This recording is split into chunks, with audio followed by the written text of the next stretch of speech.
सबसे पहले महंगाई की शरह, ये 4.5% रही जो पिछले साल 23% थी। ये 4.5% पिछले 3 साल की कम से कम सतह है। फिर खाने पीने की अशिया की महंगाई की रफ्तार पिछले साल ये तकरीबन 22% थी। 0.6% कमी हुई है, वो 60 साल का लो है। फिर कोर इन्फ्लेशन जो कि तवानाई और फूड की कीमतों को हटा के महंगाई देखी जाती है, ये 9.6% पे रही।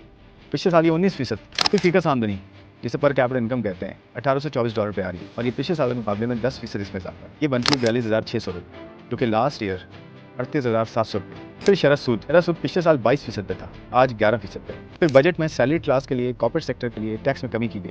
फिर ज़राअत के शोबे के लिए हिस्सा रखा गया बजट में, अफोर्डेबल हाउसिंग के लिए रखी गई, छोटे कारोबार के लिए हिस्सा रखा गया बजट, नौजवानों के लिए हिस्सा रखा गया बजट में, और इलेक्ट्रिक व्हीकल्स के लिए हिस्सा रखा गया बजट। फिर सबसे बड़ा जो रिफॉर्म किया गया बजट में वो टैरिफ रिफॉर्म है। इसमें इंपोर्ट ड्यूटीज़ को कम किया जा रहा है ताकि हमारे जो बिजनेसेस हैं, इंडस्ट्रीज हैं, इनको रॉ मटेरियल सस्ता मिल सके और वो एक्सपोर्ट कर सकें। फिर पाकिस्तान का जो सबसे बड़ा चैलेंज है माहौलियाती आलूदगी, वर्ल्ड बैंक ने पहला कंट्री पार्टनरशिप एग्रीमेंट साइन किया है $20 बिलियन का, जो अगले 10 साल तक हमें मिलेगा। IFC ने भी कहा है कि वो $20 बिलियन इन्वेस्ट करेगा अगले 10 साल तक। फिर जो स्ट्रक्चरल रिफॉर्म्स हो रहे हैं, जो इस्लाहात हो रहे हैं, जो कि इस इकॉनमी को आगे लेके चलेंगे, उसमें right sizing of the federal government है, पेंशन के रिफॉर्म्स हो रहे हैं, तवानाई के रिफॉर्म्स हो रहे हैं, प्राइवेटाइजेशन के ऊपर काम बहुत होना शुरू हो गया दोबारा से। फिर ज़राअत का शोबा जो पाकिस्तान की रीढ़ की हड्डी की हैसियत रखता है, इसको जो फाइनेंसिंग मिलती है 16% का इजाफा हुआ एक साथ। फिर जो प्राइवेट सेक्टर को क्रेडिट मिलता है, जो बैंक से वो फाइनेंसिंग लेते हैं, वो 710 अरब रुपये हुई है इस साल, जो कि पिछले साल के मुकाबले में 38% का इसमें इजाफा है। फिर जो सर्कुलर डेट है, तवानाई का जो शोबा है, इसमें 1275 अरब रुपये का इशू था, उसे रिजॉल्व किया गया है। फिर बिजली की कीमतों में कमी की गई, इसमें इंडस्ट्रीज और हाउस होल्ड्स दोनों के लिए तकरीबन 7.5 रुपये की कमी की। फिर FBR जो टैक्स इकट्ठा करता है, इसकी महसूलात में तकरीबन 26% इजाफा हुआ है। फिर पाकिस्तान की जो प्राइमरी सरप्लस है पॉजिटिव हो गया है, वो मजबूत हुआ है और ये 20 साल के हाईएस्ट पे 3% बनता है मईशत का। इस साल के पहले क्वार्टर में जो पाकिस्तान का मालियाती खसारा था पॉजिटिव हो गया।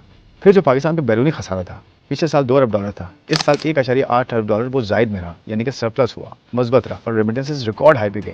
आज रेमिटेंसेस जो है तकरीबन $38 अरब तक क्लोज होने की तवक्को। हमारे ये जो तरह मुआवजा के ज़खायर हैं, तो ये 2023 में हम मुश्किल से 1 महीने की दरामदाद अफोर्ड कर सकते थे। 2024 में 2.25 महीने की दरामदाद अफोर्ड कर सकते थे। आज हम 2.5 महीने की दरामदाद अफोर्ड कर सकते हैं। तो कितनी बेहतरी आई, ये 211% का इजाफा हुआ। मईशत के हिसाब से कर्जों का हजम 2023 में 75% तक पहुंच गया था, आज वो 70% से भी नीचे आ गया। फिर पाकिस्तान का जो दिवालिया होने का खतरा था 2 साल पहले, आज वो सबसे कम हो गया और हम उन इकोनॉमीज में आ गए जिन्होंने ये खतरा सबसे कम किए। फिर हमारी जो स्टॉक मार्केट है 2024 में सेकंड नंबर पे थी, आज 60% रिटर्न दिया है इसने, स्टिल टॉप मार्केट्स में दुनिया के। उसके अलावा जो इंडिपेंडेंट सर्विस अगर आप देखें, जो बैरूनी सरमायाकार हैं पाकिस्तान जो ऑलरेडी यहाँ काम कर रहे हैं, उनका सर्वे देख लें, हिस्टोरिक इंप्रूवमेंट आई है कंज्यूमर कॉन्फिडेंस में और बिजनेस कॉन्फिडेंस में। फिर जो दुनिया की बड़ी रेटिंग एजेंसीज हैं, उसमें फिच एंड मूडीज, ये 2 बड़े नाम हैं, इन दोनों ने पाकिस्तान की रेटिंग्स अपग्रेड की हैं। देखिए चैलेंजेस बहुत हैं, बट हम अपने मुल्क के लिए, अपनी मईशत के लिए पुरअज़्म हैं, इसे आगे लेके चलेंगे और एक ताबनाक मुस्तक़बिल देंगे।